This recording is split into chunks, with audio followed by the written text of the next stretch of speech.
part of the Press Play Podcast Network. Look up in the sky. It's a bird. It's a plane. It's Superman. This is Jason J. Lewis, the voice of Superman on Justice League Action. This is Mark Wade, writer of Superman Birthright, and you're listening to the Krypton Report.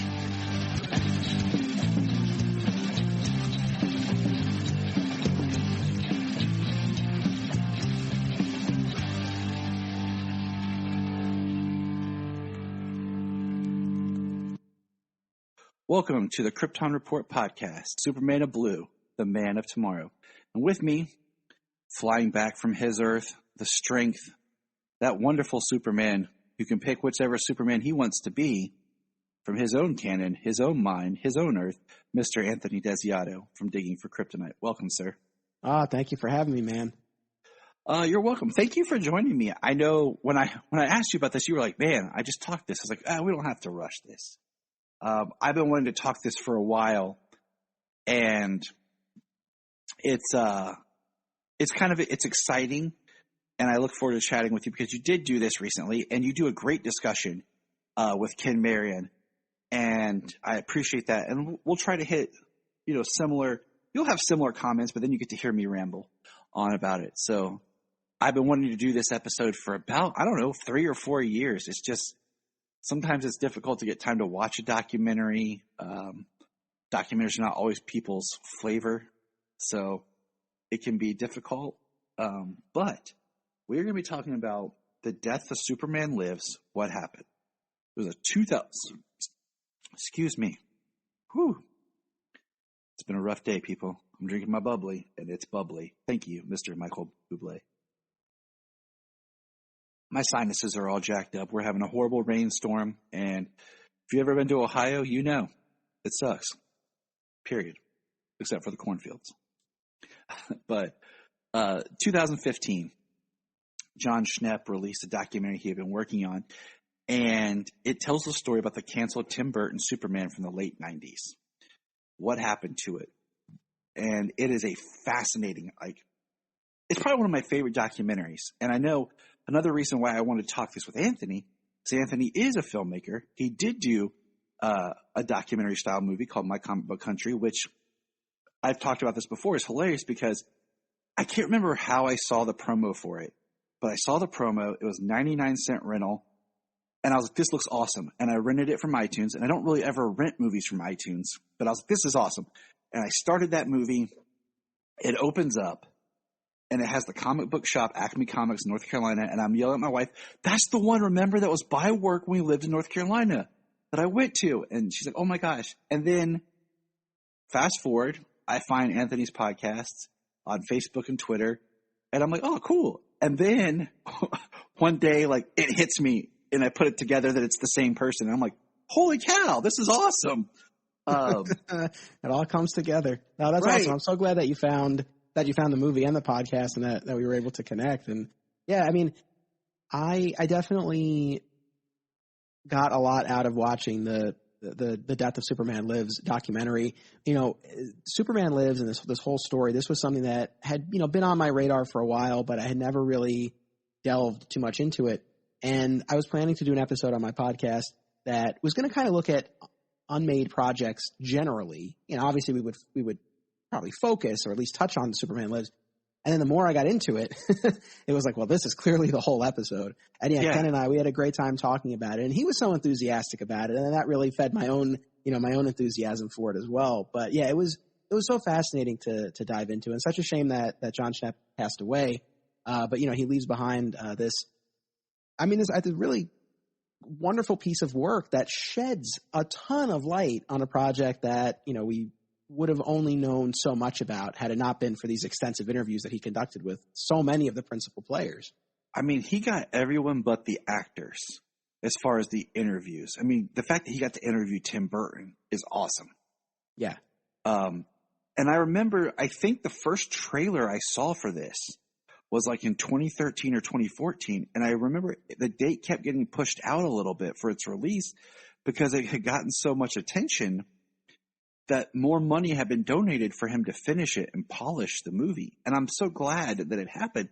And how did you watch this when you watched and went through it? was through Vimeo. Okay, because I was a first day pre-order, bought the Blu-ray with the extended, so I have all the extended interviews with. I wanted everything possible that he put together for this. All the extended interviews and stuff with everybody is on there, and there's a sound clip that will be inserted here because I watched this again last night with my wife just to refresh, and I got her after watching it, and it was a blast to watch this with her, and I'll get into that as we go. I had the honor of meeting John Schnepp, and when I met him, he seemed off. And I was kind of bummed because, I'm meeting him at a con and stuff. And everything I had seen, he seemed so upbeat and like a fun, friendly guy. And I met him and he seemed, off. But I was like, okay, maybe it's a long day, whatever. Like it was kind of a bummer, but I'm like, I'm not upset, And then a few months later, he passed. So it kind of clicked like he was dealing with stuff and it was a bummer because I really would have loved to have enjoyed to have talked with him more about just the impact of this and how wonderful of a project it was. And it's heartbreaking that he did pass and everything. So I just wanted to, say those words for him. But this is one of those movies that I was telling you kind of off mic before. It was supposed to be released around 98 was when they were like looking at it. And it's so weird because I told you it's like 97 is Batman and Robin. That's middle school. I'm 12. And I moved in 98. So like it helps shift this paradigm. But then 99 is, my first year of high school. All this stuff's going on. And The Matrix was 99. Episode 1 was 99. Because, we find out so many people who had worked on art and storyboarding and concepts for Superman Lives would then go and work for The Matrix. And you can kind of see in the art design some of those ideas how they get put into The Matrix. And it's just interesting about trying to figure out where this took place because this always felt like it was so far in the past in the 90s, but it really wasn't. I know it's a funny thing because I have thought about the period of time that this occupies or would have occupied, and I hadn't really thought about it so much in the context of the movies that came after that you just mentioned. But that's a great point. I guess I keep thinking of it as this desert in terms of Superman on the big screen, which sadly we're in again at the moment. But that's a separate conversation. But, you have this long period of time where, yes, we did have Lois and Clark on television and we had Superman, the animated series. And in a few years we would have Smallville on television. But, we're still years out from Superman Returns and years after Superman 4, The Quest for Peace. So there's this long period where we don't have a Superman movie. And yeah, it's amazing to think that this could have landed there in the 90s. And maybe this is something to say for the very end, but I'll say it now. Sort of my overall feeling about Superman Lives and do I wish it had happened? I think that if it had happened and it meant that Superman Returns or Man of Steel wouldn't happen, then I'm glad it didn't come to pass. And I stand by that. If Superman Returns in particular, for the problems that it has, I'm still glad that it exists.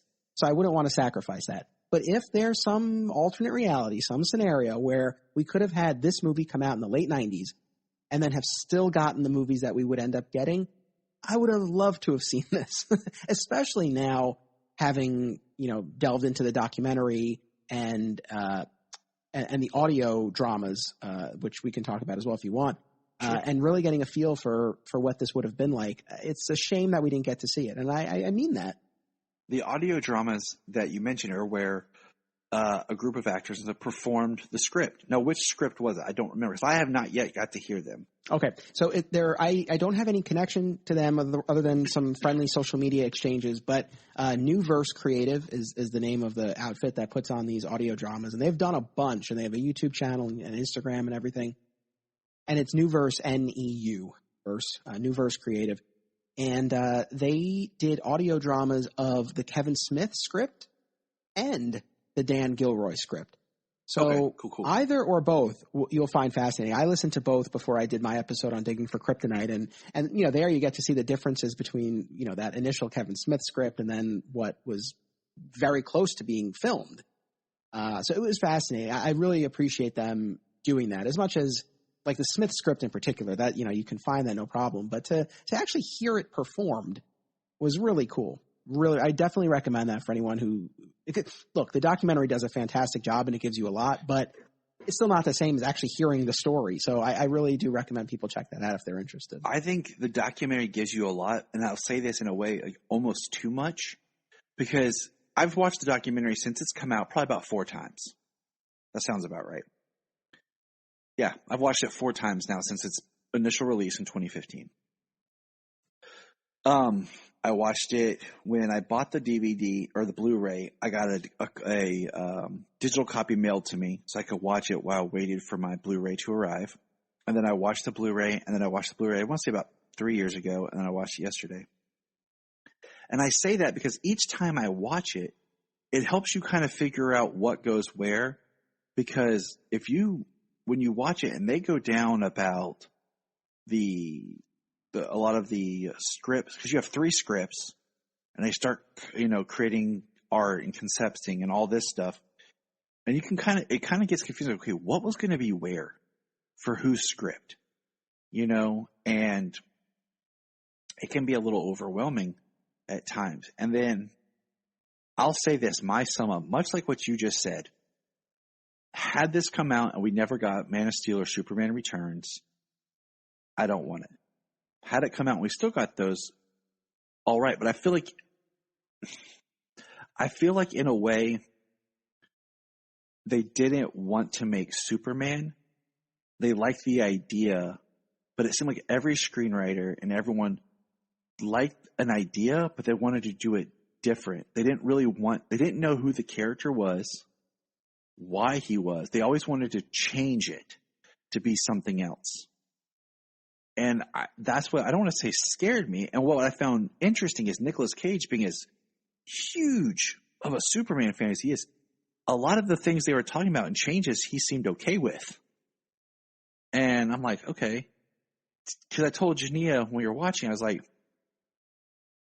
Tim Burton directing a Superman movie with Nick Cage sounds fascinating when they talk about their take. Because I feel like in one respect they had an idea that could have been interesting, but I wasn't latching on into any of the stories or the other stuff that was being put into the film. Like the Brainiac, the way they were looking at Brainiac, or Doomsday. Like listen to some of the people talk, it's like, you guys aren't even respecting and looking at the source material. You're just like, oh, it's an alien monster. Cool, I'll do this. That's not the character. And that's what kind of bugged me. I get bugged out when I hear creators talk about, well, I want to do my take on X. And I'm like, okay. And then they talk about it and you're like, that's not really whatever X is. You're just taking this core idea and you're changing it to whatever you want. I think the closest you can kind of look at is Batman 89 and Batman Returns, because you have Batman 89, which is a Tim Burton film, but it's a little bit more reserved, and Returns is straight up a Tim Burton movie. Like, Returns just pops as visually everything about that movie screams Tim Burton. For good or bad, where do you fall in just your Burton fandom? Well, actually, interesting you ask me now, because I do a show for my Patreon called Digging for Justice, where we look at DC movies across time, and I'm currently in the midst of a 4-episode swing looking at those 80s and 90s Batman movies. So as of our recording right now, I have recently rewatched Batman 89 and Batman Returns and enjoyed them way more than I ever had before. As far as Burton generally, to be honest, I don't have that strong of an opinion. I'm not against him, but I've also never really immersed myself in his filmography. There's stuff like Big Fish, for example, that I really enjoyed. It's been years since I watched that. Big Fish is an amazing, underrated film. Just throwing that out there. Yeah, it's terrific, from what I remember of it. But so again, I guess I don't really come down too hard on either side with Burton. I appreciate the fact that he has a very distinctive style. But here's the thing, and it's funny, to hear you talk about the departures for the character. And I agree. I mean, it's not, even though it utilizes Doomsday and the death of Superman, it does not feel pulled from the pages of the comic. However, I'll play devil's advocate for a little bit because I don't know, especially listening to the scripts performed, it, to me, and I don't know what it would have looked and felt like, but at least hearing it and what we got in the documentary, I don't know that it would have been as radical a departure as everyone was maybe kind of worried about. And I say that for a couple of reasons. One, Burton himself in the documentary talks about how, he was excited at the prospect of, and I'm paraphrasing, but not doing a dark Burton-esque Superman movie, but, kind of playing in that world. So obviously would have had the Burton flair, but I never got the sense that he was trying to, force Superman into that dark Gothic Burton world. And I could be wrong, but it genuinely seemed like he was, aiming to do something that still would have felt in keeping with the world of Superman. So that's one piece. The Nicolas Cage casting, which I'm sure we'll talk more about, that I think for me is still sort of the biggest hurdle. And I think the biggest example of, wow, this really would have been a different take on the character. But as far as the characterization and the beats of the story, there's some weird stuff in there. I think it's in the Gilroy script where, Luthor and Brainiac merge into Lexiac. But look, there have been other cartoons and comics that have dealt with stuff like that too. So that's not so out there. So I don't know, all in all, and as far as the characterization, I know with the Burton version in particular, it really played more with this idea of Clark feeling alienated. And in that version of the story, he hadn't told Lois his secret yet and, was sort of, dealing with that. But again, I don't know. I didn't come away from the doc and the audio dramas feeling like, man, like this would have been so weird and out there. I didn't really feel that. So I don't know. That's I guess sort of, and I was surprised by that because I would not have expected that going into the process. What I think is interesting is, and Jania pointed out, like it seemed like when the documentary and Tim talks about it, like he really is bummed he never got to do it.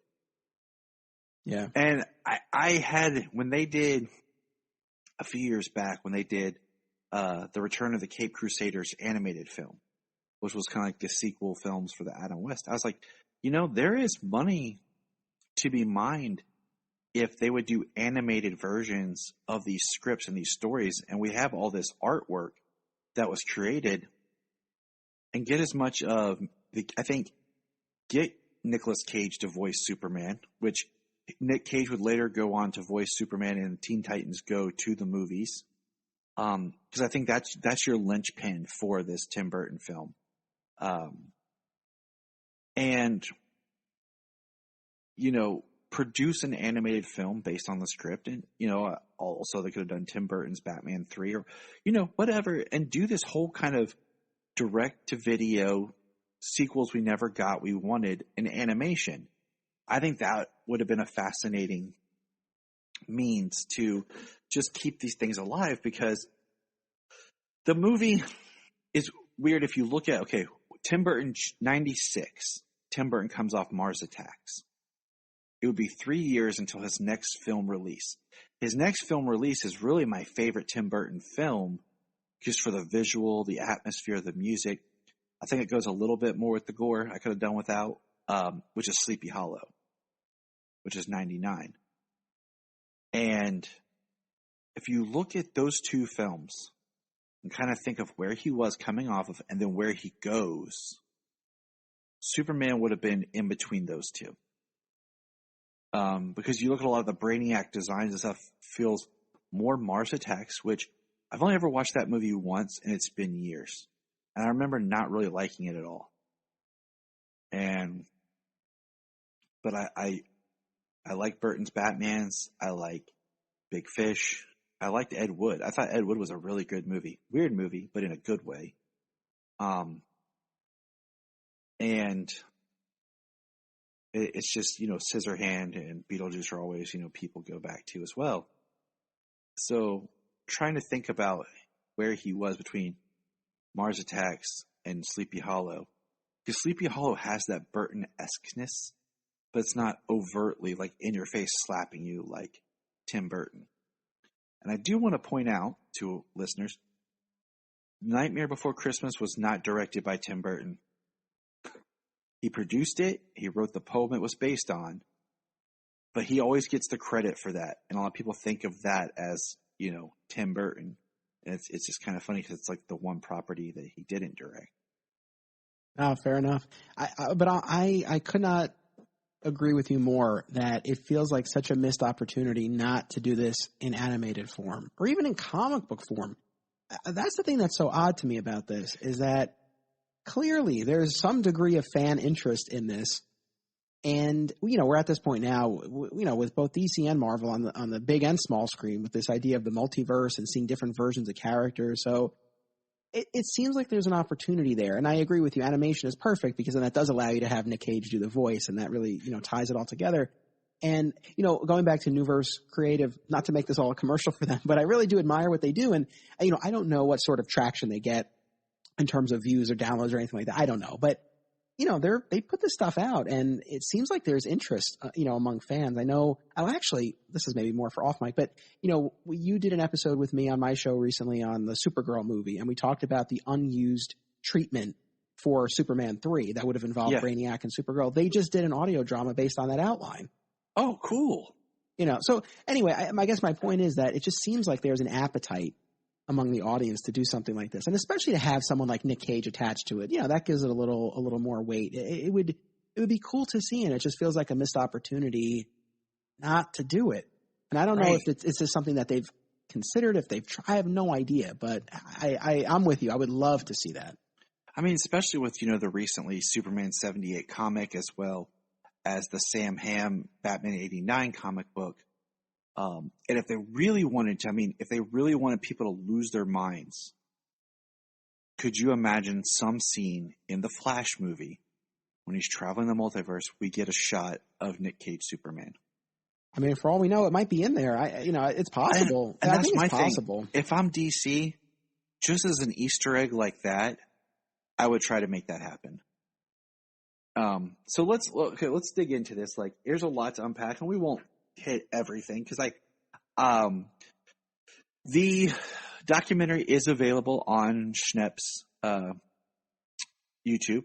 You can search it. I am going to include a link in the show notes for anyone to go and watch it. So we're going to talk as much as we can about it, but it is something to be experienced as a Superman fan, as a film fan, just as a what if, and just how far they were in the process, what was created for this, and it's fascinating because what's interesting is Colleen Atwood, who was the head Academy Award costume designer, who was working on this, she would later go on to be the one who creates the first Oliver Queen suit for Arrow, Barry Allen's first Flash costume, and Supergirl's first suit in the TV series.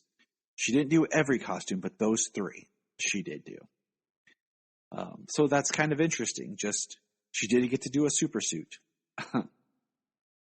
They're in this documentary, so we'll start here. First up, we got to get this out of the way. John Peters. Producer John Peters. Oh, man. So when the documentary starts, you have Schnepp talking to Kevin Smith, and he's telling him stories about Peters, and it talks to Peters, and Peters makes a comment like, none of that's true. And my wife looks at me like, who do you think's telling the truth? I'm like, Kevin Smith. She's like, yeah? I'm like, yeah. I'm like, watch the documentary. Watch John Peters. And I'm like, and then think, what's Kevin Smith have to lose? Like, what is he protecting? And I'm like, he always seems so candid. So we're watching it, and she just looks at me. She's like, wow. Peters, wow. I'm like, right? She's like, why does he always want Superman to fight polar bears? Or like, especially when there's the line where he's like, Superman takes his cape off and like cuts someone's head off or something, you know? And she looks at me like, and the audience can't see my face, but she's like, I'm like, it's Peters, man. I'm like, now you know the craziness behind this man. It's insane. And I've followed Kevin Smith for many years, and I've listened to the podcast and watched his Q&As and listened to commentaries and all sorts of stuff. And I agree with you. It's like, I don't know him personally. I don't know for sure, but yeah, he does strike me as being candid, maybe even to a fault at times. So yeah, I do tend to believe him, especially since, one of the things that he talks about is how Peters was obsessed with this idea of like being a street fighter. Like he talked about his own past, like this rough and tumble past fighting on the streets. And then Peters himself says something to that effect, I think, in the interview with Shep, I believe, like, right? I've been in 500 street fights.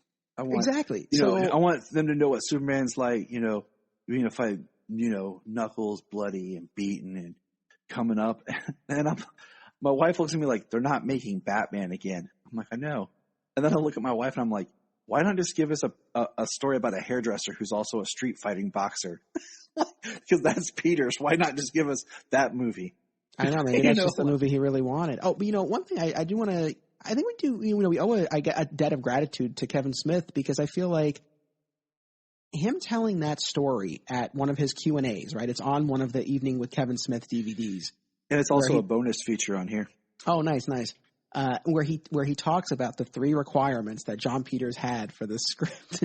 That really gained a lot of traction and caught fire, I feel, at least within, the fandom. And so I could be wrong, but I feel like that was one of the first instances, or maybe even the first, where we got like a lot of insight into what this might have been. And I would imagine that for Schnepp, that was a jumping off point. And so the fact that he told that story, I think that really paved the way for all this information that we would get later. I think without Kevin Smith, it probably would have just been one of those things we knew nothing about, really. Yeah. But because he talked about it, and he's such a fanboy, and people talk about him. Do you know Kevin Smith wrote a script for Superman Lives, the Tim Burton Superman movie? What?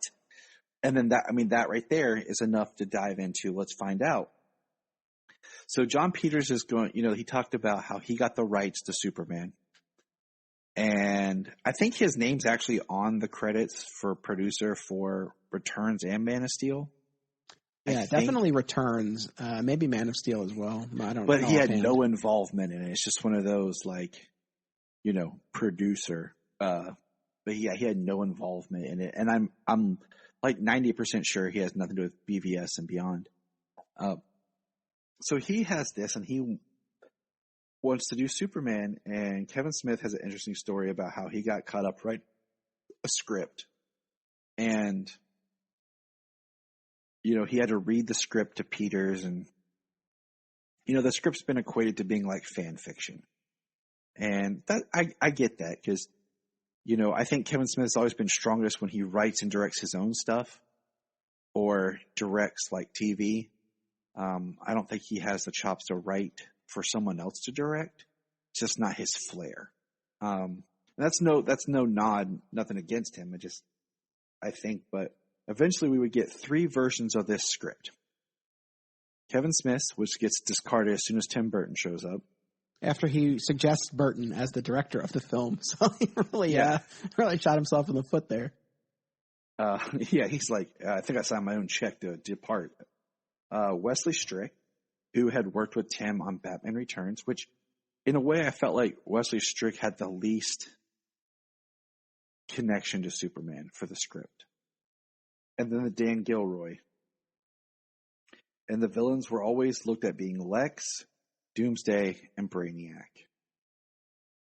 And I'm like, okay, all right. That's kind of the setup. Now the casting for what seems like, because we have casting talk and everything was, first of all, we'll start Brainiac. He wanted Chris Walken. Visually, I like it, but looking at the actors that are in this, Nicolas Cage and Chris Walken have become such parodies of themselves that it's weird to think about being serious. Like anymore, it's so hard to take Walken serious. Well, that's the thing, and again, I don't mean to keep harping on these audio dramas, but they utilize voice actors who sounded or were able to imitate those actors. And in the drama of the Gilroy script in particular, when Brainiac starts talking and he sounds like Christopher Walken, it takes you out of it. And obviously you don't have the visual element. I mean, maybe if he were made to look like Brainiac, I don't know, maybe it'd be easier to buy into it. But yeah, I mean, I think that would be a little bit of a tough sell, especially now. I mean, I don't know. So many years ago, maybe it would have been a little different. I don't know. I mean, that's the other thing too, is that we've had enough instances now of superhero casting choices and announcements that get ripped to pieces, right? People go, I can't see this person in the role. And then you watch the movie and it's like, oh, wow, like that really works. So I've, tried to get to a point where I really try to keep an open mind and figure like, well, if someone's being chosen for this role, they have something that the director sees that they'll, be able to, make it believable. And there's so much else, especially with Brainiac, for example, with the visuals, like there's so much else that would go into it. So I don't know. That one's the Walken one is tough to see, but I don't know. I keep an open mind. Well, to think of it like this, Walken with Burton, we had Batman Returns, and then in '99 he's in Sleepy Hollow, but has no dialogue other than some grunts and groans. So just kind of giving you a parameter with Walken and Burton. Next cast, which is funny, is they talked about Kevin Spacey for Lex Luthor, who would then, of course, go on to be Lex Luthor in Superman Returns, in which I think Spacey as Lex Luthor is good, but Spacey being held in Returns to being a more disgruntled hackman is, I think, what held him back. So we have Kevin Spacey as, Lex Luthor. And this is right around LA Confidential had already come out. So yeah, LA Confidential was like 96, I think. And then next up, Jimmy Olsen, played by Chris Rock. And I like that idea. Even Jania was like, yeah, that would have been cool. And, I'm thinking Chris Rock at this time, Lethal Weapon 4, he was shooting Dogma with Kevin Smith and everything. So I'm like, okay. Would have been a little bit of an older Jimmy, but I could definitely see that casting. Yes. What are your thoughts on The Rock? Chris The Rock. Yeah. not The Rock, but Chris Rock. Yeah, The Rock would be a really wild departure for the character, even more so than Chris Rock. Yeah. I would have to see it. I would really have to see it, but I think it could work. Obviously, and that's the thing too. It's funny because you when I recently talked about the Superman movie serials on my show, and I know you're getting into the George Reeves Adventures of Superman show, and even in there, some similarities, but very different takes on the character of Jimmy Olsen. Yeah. Right. So I think there's room for interpretation. Now, Chris Rock is definitely in an entirely other category, but I don't know. I never really had that strong of an opinion on that, but I would be open to that. I would be open to seeing what he would do with it. I feel like with Jimmy Olsen, there's some room there. I think there's some room to experiment a little bit. Sadly, in the recent movies, he hasn't gotten any play. And the Batman v Superman thing, I guess, is debatable whether that was really Jimmy Olsen or a CIA agent using the name Jimmy Olsen. In any event, it's fleeting. Yes. So Jimmy hasn't even gotten play in the recent movies. So I don't know. I would be on board with potentially with Chris Rock. Dang it, you just reminded me. We just recorded, we talked about what we'd like to see for Superman and Lois season 3. And now that we have the big revelation about that, one of the things I had, and I forgot to mention, was Jimmy Olsen coming back into the picture, showing back up, because Supergirl gave us James, which wasn't horrible, but I feel like we missed out on Jimmy's life, and now he's like this super adult, we didn't get to see him rise to being this prominent adult. So that's, even he doesn't feel quite like Jimmy, Right. So we really haven't got that Jimmy since arguably Smallville or Superman Returns right there. So we really haven't had Jimmy Olsen representation recently. So, you're right. There is a lot of playability with this character. Now, Lois Lane. they mentioned that their top pick for the time was Sandra Bullock. I'm okay with this. Jania looked at me and said, for sure. Yeah. Jania looks at me and goes, yes. And I'm like, yeah, I think she would have been amazing. You know, they talked about they were looking at Courtney Cox, Sandra Bullock, and who was the other one? It just left me. I don't remember offhand. Sorry. It just blipped out of my mind. Dang it, Thanos. But I definitely would have went with Sandra Bullock. And then for Clark Kent and Superman, Nicolas Cage. Now, one step is I have to put this back in the context of when this movie was being made. You know, I think the last time that Nick Cage was like the serious Nick Cage that, you know, was like when he did National Treasure 2. I think after that movie is when he just went, and that's when we got what we have now. So yeah, okay, let me look something up here because my brain's farting on me. Overall, Nick Cage is not your traditional handsome man, you know, and he's physically fit, you know, and he wasn't balding at the time when you see him do like this, the tests and stuff. So he had some hair. So it's like, okay, it's such a bizarre choice because we know he's a comic book fan. He's been in Ghost Rider, Kick-Ass. So I'm trying to go back here into his catalog and see where we're at. Okay, so this makes sense. 96 is The Rock, 97 is Con Air, 97 is Face Off, 98 would be Snake Eyes and City of Angels. So that that's when we really got Nick Cage, the action star, with The Rock and Con Air. So this would have been right in that time. So it kind of makes sense why he would be in your thought. I mean, heck, I'm surprised that it weren't like Johnny Depp for Superman, you know, since you have Tim Burton. And like we said, Nicolas Cage was such a huge fan. And we you know, we've touched on it, but I try to see it and I try to put myself back in that mindset of watching those Nick Cage movies at that time. And it's just, I don't know. Like I feel like if this movie, like you said, if this movie had gotten made, it might be almost one of those things that you always, kind of the way that when people talk about Batman movies, and you always have to bring up, oh man, the bat nipples, you know? I feel like this would be that on Superman. Like, oh, that one Superman movie, look what, you know, they did. That's not how it always is. Like, he's not always like that awkward or whatever, you know? It's just, you know, but who knows? I mean, I could be looking at a giant picture of Nicolas Cage right now on my wall with my other Superman posters right now. Yeah, it's a funny thing.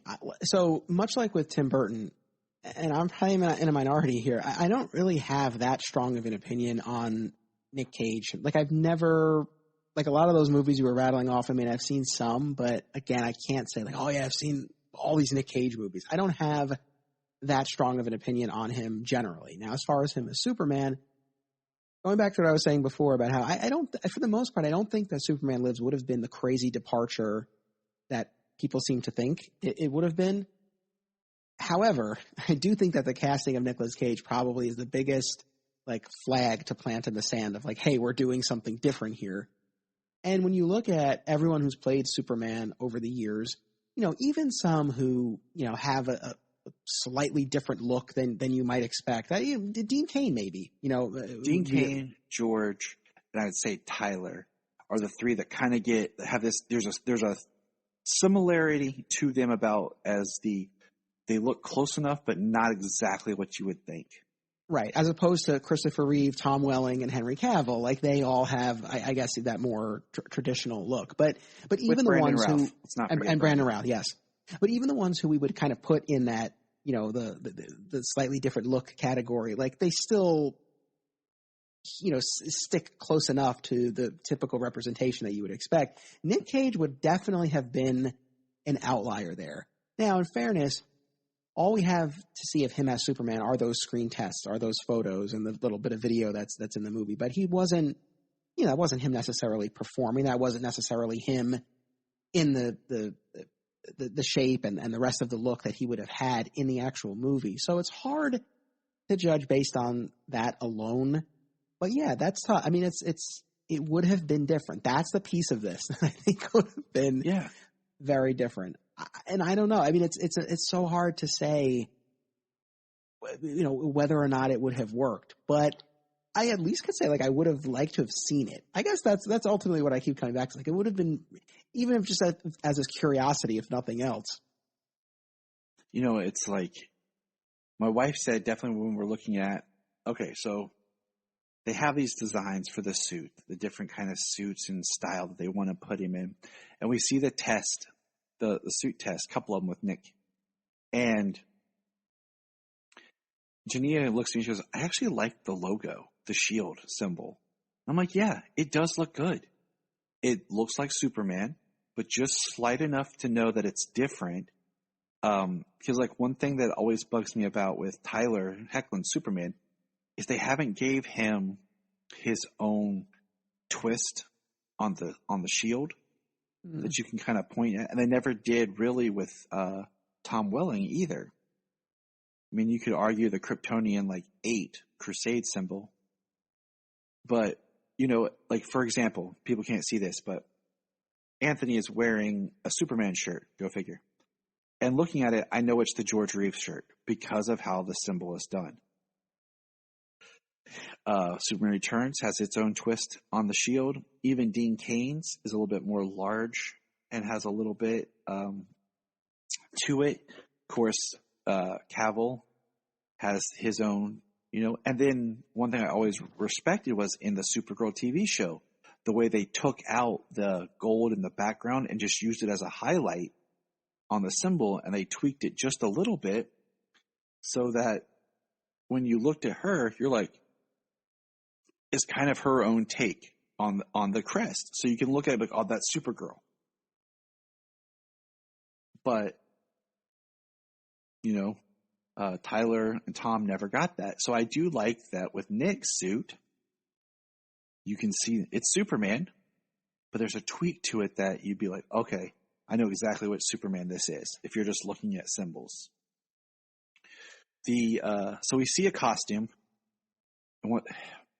and there's the first bodysuit test, like a blue bodysuit, and he's wearing black boots, and they put a cape on him, and he has, what I found interesting is there's actually flesh colored at the top of the suit. You know what I'm talking about? Yeah. Right here, and it has like a red symbol with nothing behind it. And that's like the picture that was like a Polaroid that was snapped of him mid blink looking to the distance, where for years that was the only picture you saw. And I've heard people argue it looks like an action figure with someone's head put on it because of how that costume was. And then later we see what would have been his costume at the end of the movie, which is more of a black bodysuit with the red cape. And then there's a test in it where he looks like he's wearing a black bodysuit. And Nick himself, in the earlier suits, he's wearing a long-haired black wig. But on this test, it's his short hair, and he's got a crest on it that is the red and yellow. And it looked like a really good suit right there. Yeah. I was really interested. And then later we get pictures of a suit that they're working on, which I don't know where this, listening to the story and where they were trying to put it, it looks more in line with the way they would do the bat suits. But it's Nick, with a Superman suit on. It's like the picture I sent you earlier when I'm like, are you ready? It's blue. It has all the but it's muscles. And he has long hair in some photos, short hair. And it looks more traditional, except on, like, if you look at when they take, like, long shots, he's wearing blue boots, which makes me wonder, like, what his boots were going to look like or what. And then it looks like a cool suit.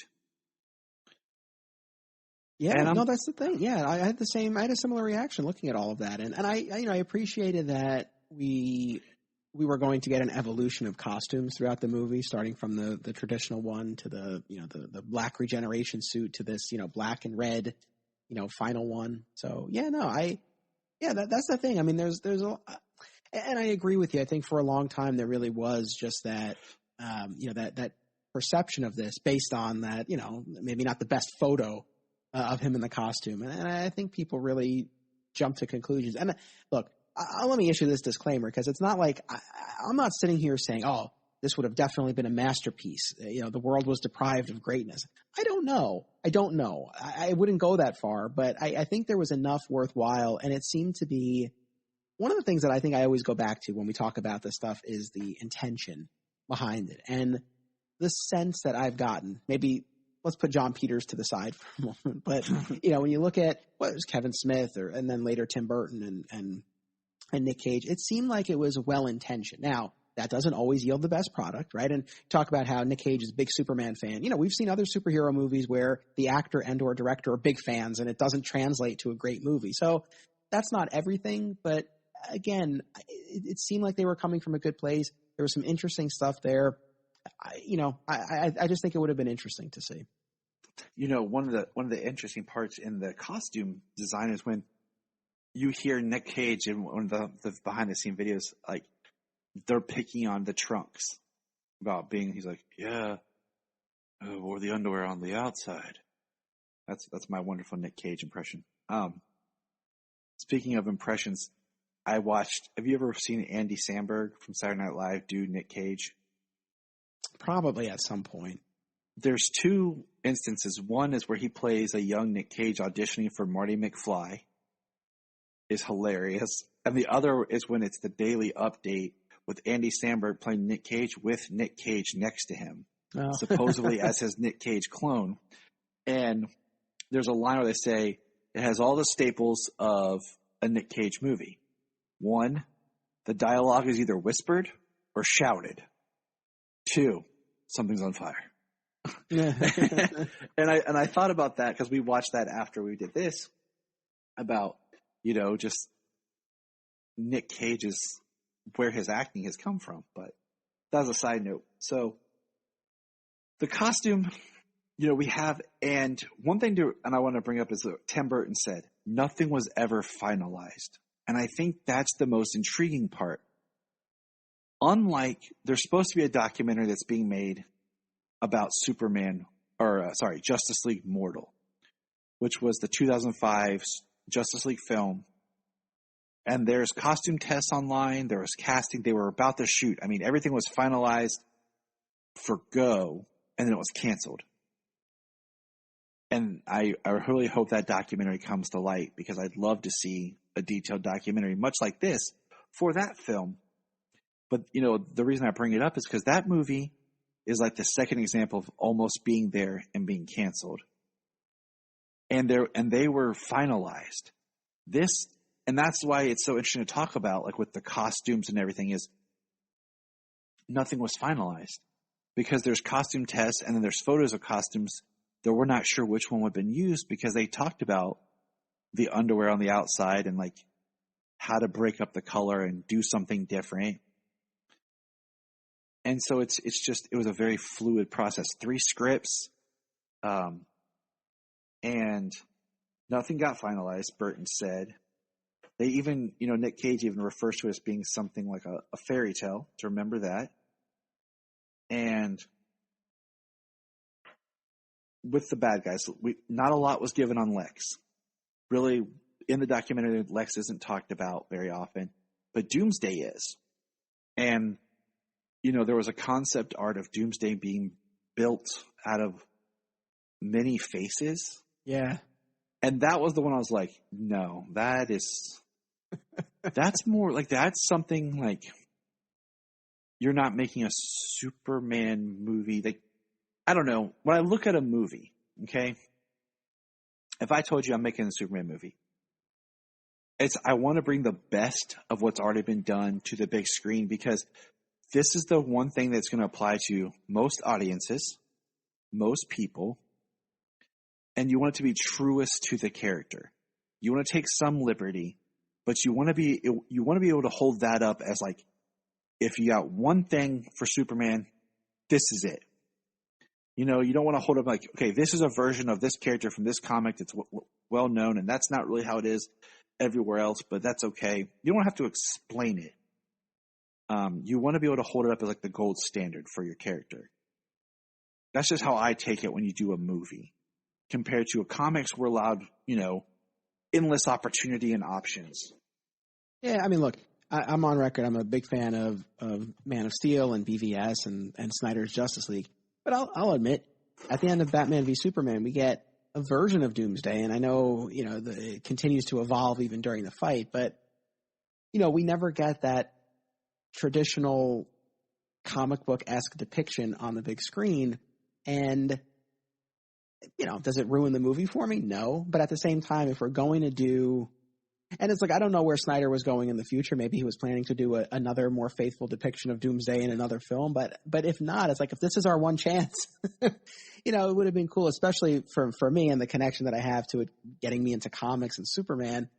It's like, yeah, it would have been really cool to see that fully brought to life. And, you know, it's interesting when we talk about Doomsday and the death of Superman, because for as monumental and historic that storyline was in the comics, we've still not gotten, outside of the animation, but we've still not gotten like a proper live action depiction of that story. We've gotten elements of it here and there, right? Smallville tried their hand at Doomsday.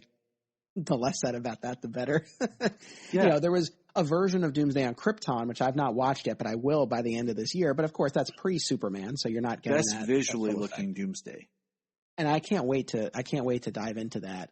That should be cool. But, you know, so here and there we get aspects of it. So yeah, the whole thing about all the faces, it's a cool idea, but at the same time, would I want that at the expense of the more faithful depiction? No, I would like to see Doomsday brought to life from the comics as closely as possible. However, in the defense of Superman Lives, at least they were attempting to do, you know, they weren't getting into the whole reign of the Superman portion of the storyline, but they were doing a death and return story, which, you know, again, we've still not gotten, you know, truly,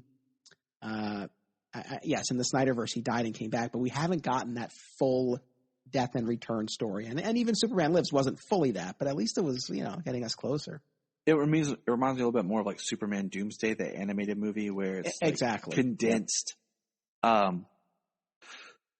There was the other big version of Doomsday talked about where like the dude was like talking about it had a energy core that was like lighting up in its chest and propelling it. It had 4 arms, and the 4 arms thing didn't bother me too much, but it was like the whole way it was like an energy being like inside of it. I was like, nah, that doesn't really track for me.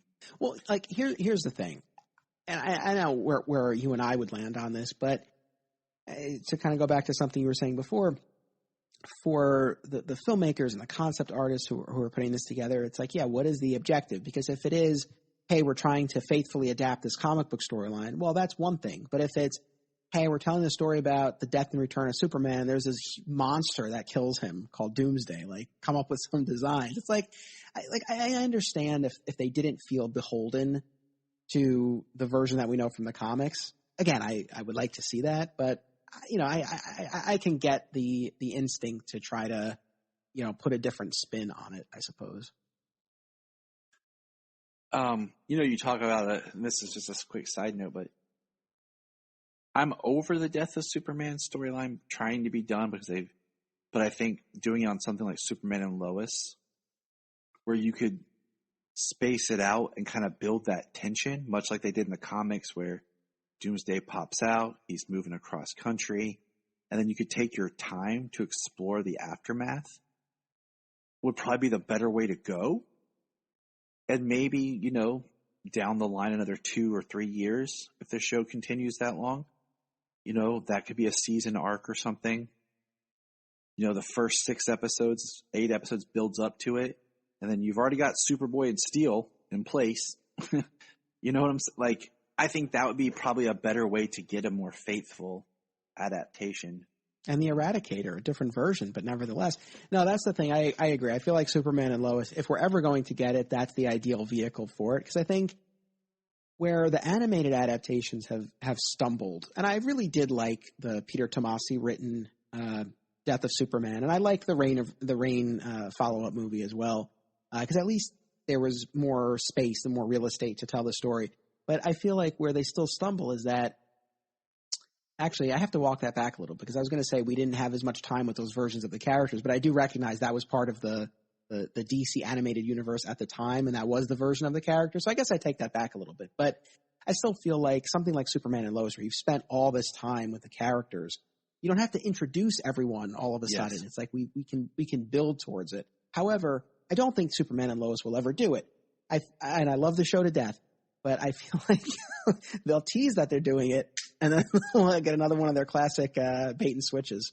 That's why I say they'll do, like, season 6 or something, when, a lot of the original creative team has moved on and they're like got new people and they're like, let's kill him. Yeah, maybe. But so much of this movie, Superman Lives, and is based on the concept of a different take. And sometimes that can be a positive, and sometimes that's just an excuse to take something and do whatever you want with it and not really hold true to what the core of the character and why people like the material in the first place and why it's what it is. One thing that we'd never mentioned was, I guess there was a script for a while by Gregory Pure called Superman Reborn. Mm-hmm. That's what Kevin Smith saw. And then he was like, let's call it Superman Lives. And then he wrote his script. So I think that's interesting. Like, what was that script like before? Like, where did that fall into place? Two things. One, it's funny to hear, Kevin Smith kind of knock that script. Because when he was replaced, he would hear similar criticisms of his own. So there's that piece of it.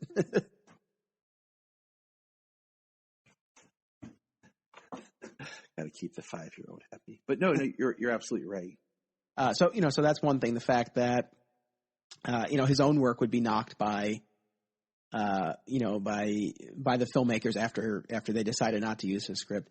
But then the other thing is, I was doing a little extra Wikipedia research before we jumped on this, and there was an entry for Superman Reborn. Now, I don't know if the script, not an entire page, but there was a little paragraph about it. I don't know if the script is out there or what, but one of the things, at least in one version of Superman Reborn, was that as Superman's dying, it was still the same idea of he dies and then there's a return, but that as he's dying, like, his soul leaves his body and enters Lois, and she becomes pregnant with their child.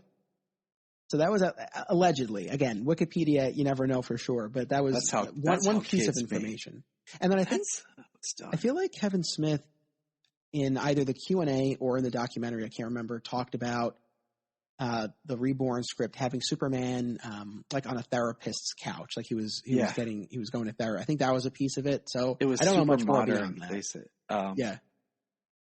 It is interesting that that wouldn't fly. But anyways, the other big villain was Brainiac. And I think there is more in the documentary about the Brainiac-esque, because you get to talk in the documentary with people who are hired to create monsters and creatures for Brainiac's ship. For one version of the script talked about that when Krypton exploded, all these other Kryptonian colonies popped up and monster. I'm just like, okay, that's super bizarre, but whatever. And it's interesting because you saw a lot of artwork for concepts that of what Krypton was going to be. Brainiac was going to be like a head in a bubble who wore a cape and was actually like had spider-looking legs underneath it and didn't have like a full body. And I think in some ways that could have worked. They showed him later. They had the concept of like inspired by like a king cobra for his head and his look. And I think that could have worked, but at the same time, they never talked really about how Brainiac fit into the story. And they didn't really talk about him bottling cities and stuff like that, which is really what Brainiac's about, or, taking a planet's knowledge. So they didn't really, I know you've listened to the audio dramas and stuff, but they've never really explored, like, in the documentary about what Brainiac's part in the story would have been. I mean, essentially, and I think I still have these straight because it got a little confusing for me too after listening to both of them and just keeping straight what was the Smith script and what was the Gilroy script. But I believe in the Smith version, the movie opens with Brainiac in space searching for the Kryptonian, right? And whereas the Gilroy script opens with the destruction of Krypton, and Brainiac is responsible for the destruction of Krypton, and he's like hunting down the L's. And of course, Kal-El escapes. Then he vows to hunt him down, and he does. So it's still the same type of idea, but he has a more active role in the destruction of Krypton in the script that would have been filmed. But same type of idea in both cases. I think in the Smith script, it's not as fully developed. Like, I think he just has Doomsday in his collection of monsters, and he sends him down to Earth, and he blocks out the sun to hinder Superman's powers. Whereas I think in the Gilroy script, there's more of a creation of the monster, if I remember correctly. But again, it's the same basic beats. Like, he's hunting Kal-El, and he is responsible for sending Doomsday after him.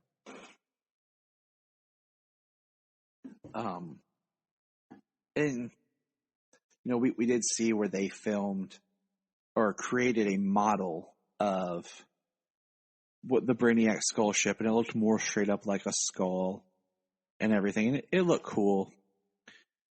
And we could go on, and the idea is it would have been something unique.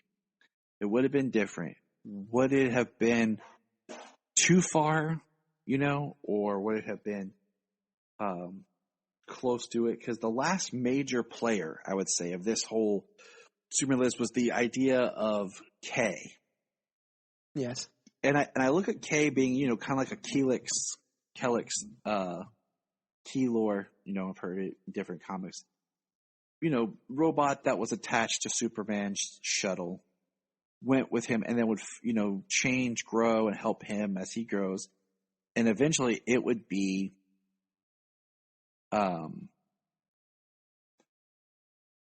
like the chamber that would go around him to rejuvenate him after his death. And, what's funny is the last suit that we saw testing for was the iridescent rejuvenation suit. And so much people have talked about this and seen it, and there's tests of it. And they're like, it would have been on screen for like 10 seconds. It was going to be like what he was wearing or had on when he came out of Keylor K, and then K was going to form on him to be almost like a skeleton around him as he was continuing to heal. Because a lot of the drawings they showed of like what Krypton was utilized this kind of metallic metal exoskeleton type stuff. And I think the concept was cool. You can definitely see where it evolves a lot. Yeah. Yeah. Go ahead. No, I was just going to say it was, again, going back to just like the photos that get released and then the reactions to them. It seems like people were hung up on this idea that like, oh, Superman's just going to be in that suit and flying around in that suit. And it's like, no, like it has a very specific purpose in the film, right? While he's regenerating. But then also with K, again, this was, and thinking about the differences between the scripts, and going back to what you were saying earlier about Kevin Smith's being more like fan fiction. So in the Smith version, it's the Eradicator, which right? Sense. And that's what forms the suit around him. So what was kind of cool about the Smith idea was, we weren't getting the full reign of the Superman, but we had the Eradicator, and Superman in that armor was not all that dissimilar from Steel. So you were sort of getting, a couple of the characters from Reign of the Superman. The Smith script, from what I remember, leaned too much into like a buddy cop dynamic between Superman and Eradicator. And that was at least reduced, if not removed, by the time you get to the later script, which I think was smart. I didn't really like the way that played. But those were some of the differences, I think, in the scripts. Huh. Yeah, I can see that. But the K was, I think, the last big element, which to me feels very Kryptonian. It feels like it would have worked, being like this personal robot kind of thing that shapes and morphs and he would have used and everything, and helped, rejuvenate him. So that to me didn't bother me, but that's the last big point I have, on Superman Lives. I think it would have been a fascinating watch. I'm definitely going to seek out those radio dramas now. I'm interested in. I would love to see this in a comic or in an animated film sometime. And I think, why not get Nick Cage to voice it? He probably would do it. I mean,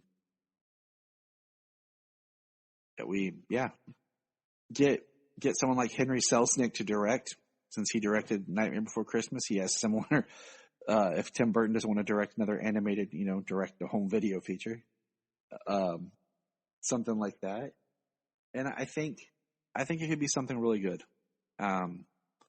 I do too. I would love to get an answer from anyone in a position of knowledge or authority about whether this is even in the realm of possibility. And if not, why not? Because it really feels like there's an opportunity here. And, look, we see plenty of things sort of making their comeback. We see a lot of revivals and reboots, and we see cameos in these multiverse movies. And, your mileage may vary on how much you like that. I have sort of mixed feelings on all of that. But we're definitely at this point where there does seem to be a desire and an interest among fans and viewers and readers to see a lot of this stuff coming together. So it's one of those things where I don't know that this window lasts forever, but there's this moment in time now where I think there's interest. Someone like Nick Cage, I agree with you. It seems likely he would do it. It's like, I really wish that they would. And again, I don't know anything, if it's ever even been considered, but I'm with you. I would love to see a comic, if nothing else, but animation feels the way to go. Get that voice in there. I agree, because the voice is so much of the character. And I mean, look, Marvel did the What If series, and this could be nothing more than if they want to do a short version of this or something, and DC do their own kind of what if with this, or something that would spark these projects for fans like this. And I think that animation is the way to go. Because Nick Cage, he would do it, and he needs money. He'll do anything for money, basically. I'm gonna try to invite him to my party, my birthday.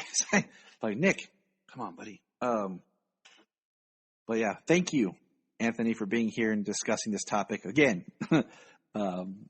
No, my pleasure. My pleasure. I appreciate. I know when you originally asked me, I had just done my episode of it on it for Digging for Kryptonite, and I wanted to wait a little bit because I wanted to give you a fresh, spontaneous discussion. I didn't want to, and my fear was if we did it right after I had done mine, that it would have just been recycling the same talking points. So I'm glad that we waited. This was a lot of fun.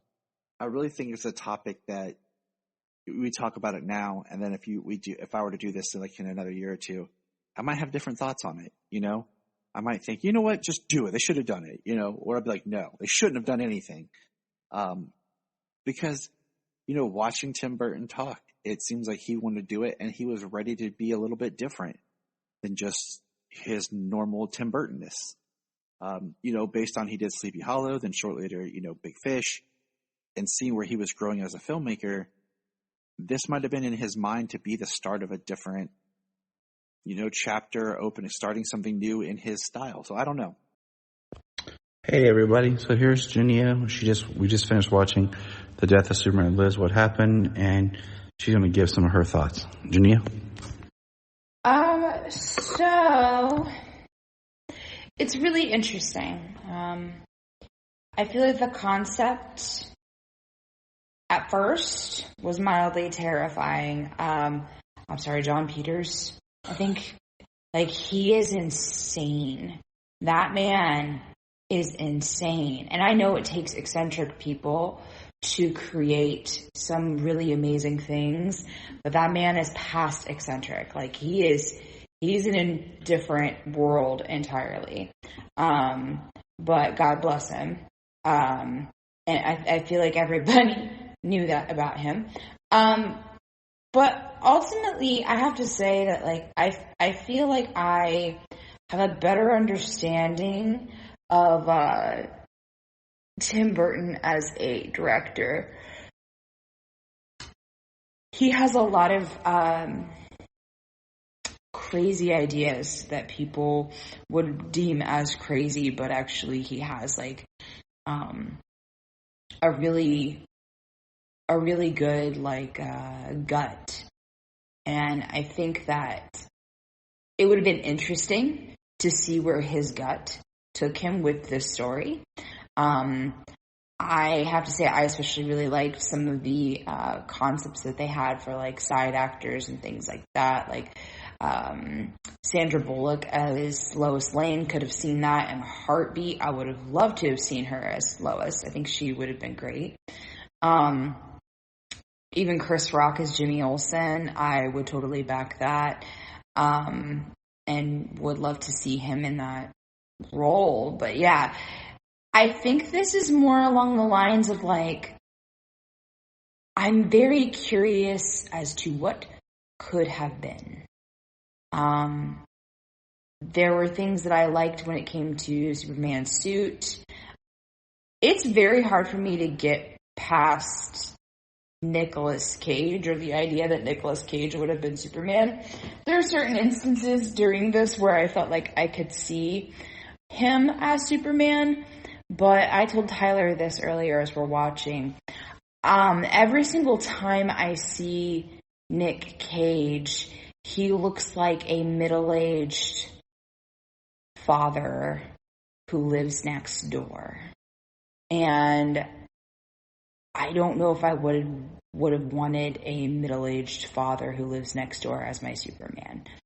No offense to Nick Cage, think he's a great actor.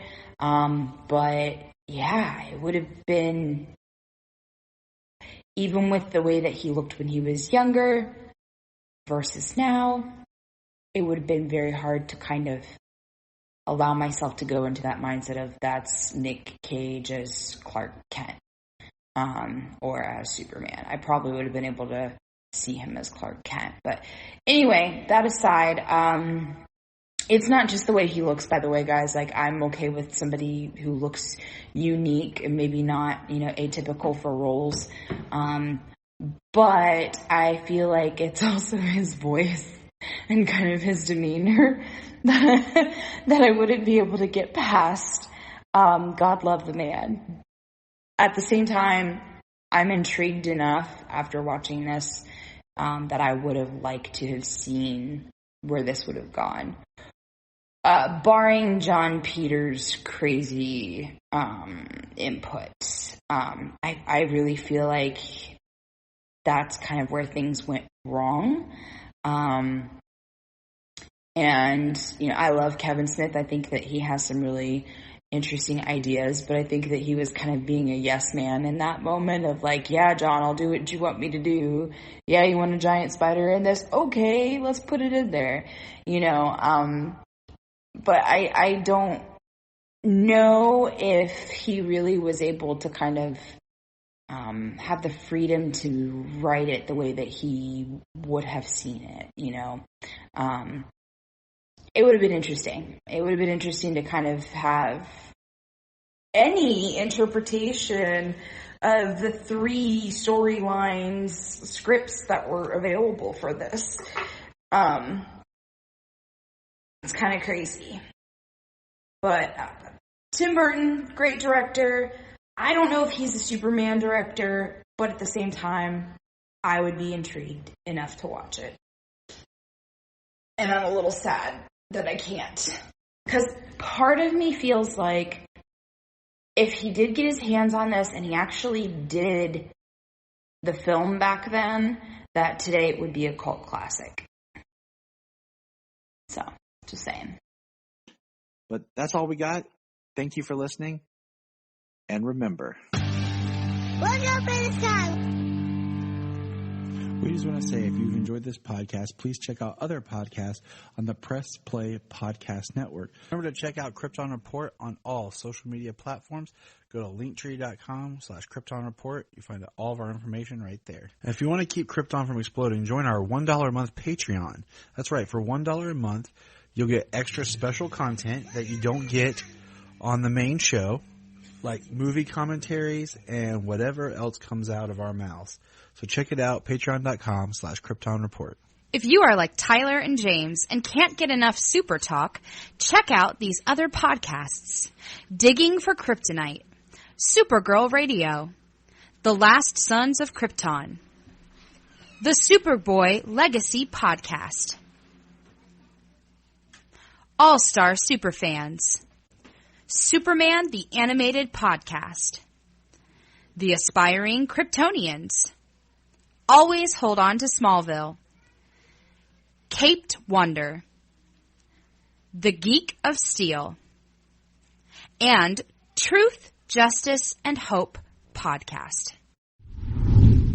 Hey, we're going to press pause and hear a few words from our other podcasts on Press Play Podcast Network. Hello, Brooks here with the Books with Brooks monthly book club podcast. Here's how Books with Brooks works. We read one book a month and then we talk about it. Classics like Stephen King's The Shining, debut novels like We Are the Brennans by Tracy Lang, and tons of other compelling, life-changing stories, one book and 1 month at a time. So come read along with us and then listen in. This is Dan Jurgens, and if you want to have a good time, keep listening to the Krypton Report.